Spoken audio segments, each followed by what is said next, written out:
Hello, welcome to scrapbookingstation.com. In this video I'm going to use large embossing folders. So again, I'm working on my mom's collection. So these are large cards. So large embossing folders. I'm going to demo this one. There's a lot going on with this card. And then talk about some of the variations. So I'm going to put the camera over my shoulder and we'll get started. Okay, to begin this video, we're going to create the front panel of a large card. And I can begin with this embossing folder. So this embossing folder does not center on my large card, which is 6.5 by 5. But when I created this panel, which I'm fixing to treat, I made it so that it would center. And I'm going to show you why here in a little bit. So the first thing I did is put a template down, and I'm just going to spritz it with some Always Artichoke. And that's why I've got this board down. So I'm going to get that color on there, and I want to be able to absolutely see those leaves. And I think if you shake it up, sometimes you get some of those darker colors. And I've got to actually let that dry, and I'm going to let that dry, and then be back with this panel before I emboss it. Okay, and just to show you what I meant, this is my card front, this is the panel, so I've got about 3/8 on every direction. And when I stick it through the embossing machine, what I want to do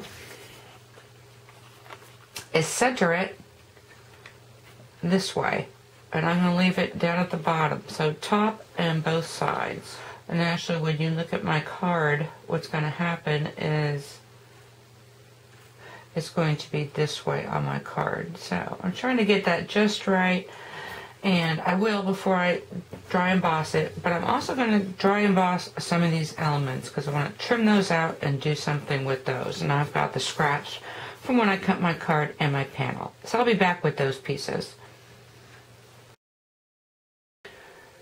Okay, I'm back with my embossed panel and these pieces. I've already started to color in some and trim them out.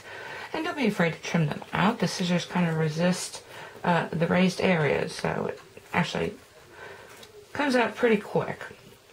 While I was embossing, I went ahead and made an embossed impression using just a paper. And this way I could mask off my interior and the outside edge that I want to make sure I don't go across. So I'm just going to position this right where it belongs, because what I'm fixing to do now is roll on some Always Artichoke ink to really bring out those embossed edges. So it's ready to go. I've masked off this far side. Now I know I'm going to get ink around the edges and in some places, but I'm just going to start rolling until it's as dark as I want it, which in this case is going to be pretty dark. And again, I'm really concerned about these images that are really starting to pop. I flip it around and go both ways. And the other thing I want to say, you see those little dots?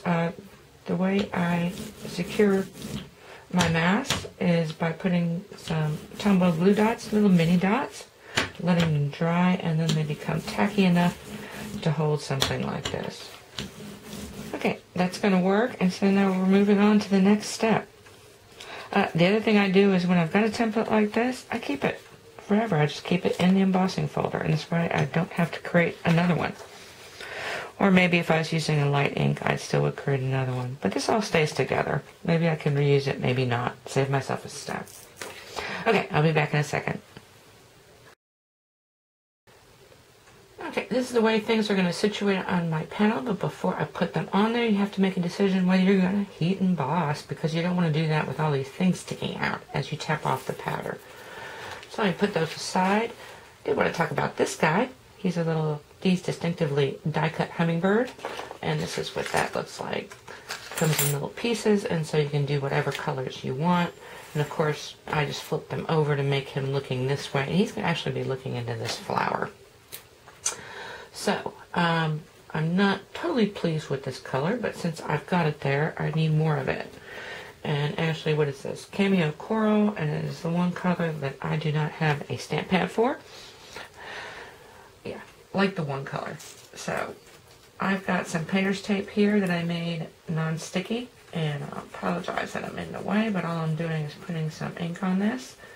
I actually tested it on my scrap page first, And so I'm going to be real careful with this, because this is actually going to be background behind my salutation, so it's going to be in this area. And I am going to pull some of this off, because I'd rather put too little than too much. And all I'm doing is pressing that down. You can see where I've got that color. I hope I didn't pick up any of that green. And now I'm going to put my first color here. Kind of rub it around a little bit. Pick it back up. Probably could have gone a little darker. Okay, and I'm probably going to layer a little bit more. And then once that's done, I'll go ahead and heat emboss. I'm going to use clear on Always Artichoke ink to do that. I'll stack up my pieces, and then we're going to look on the decision for the matting for the panel.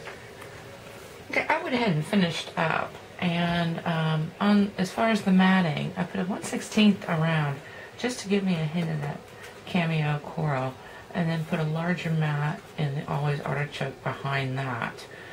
And then this little thing I was going to do about this pattern sticking out. Originally I was going to use some clear so it would kind of show through, but the clear also had a sparkle to it, which wasn't going to work. So anyway, it was a nice idea, but some things always don't work out the way you'd like it to.